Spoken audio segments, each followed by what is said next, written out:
Galería Kessler acoge hasta el 24 de diciembre la obra del pintor Fernando Evangelio. El ser humano adquiere en esta muestra una dimensión figurativa para protagonizar los grabados del artista.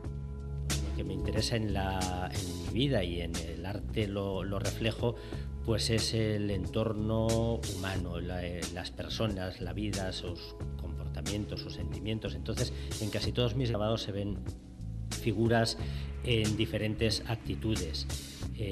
También pues el entorno, hay grabados aquí pues que se refieren al entorno más cercano de las personas, a la casa, la relación de la puerta de la casa abierta, el interior, el exterior, la construcción.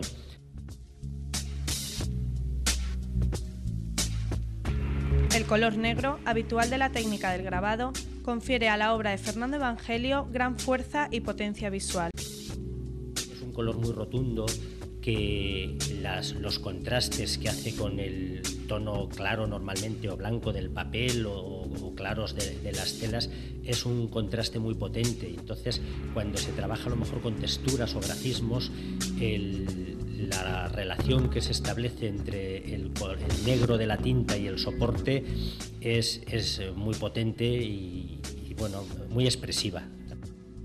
La exposición reúne xilografías y calcografías, además de técnicas mixtas, impresas la mayor parte sobre tela. Y después también la propia dicción de la tela. Cuando se mira de cerca pues unos grabados como aquellos de allá, que están hechos en tela de lino, el propio lino juega como color, como un color claro, pero que tiene entidad.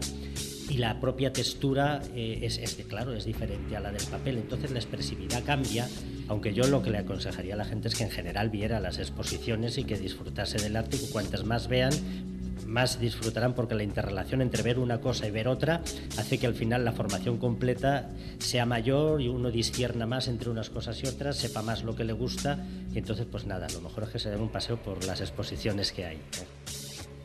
El arte figurativo de Fernando Evangelio permanecerá expuesto en la Galería Kessler del Pasaje Giner de Valencia hasta el día 24 de diciembre.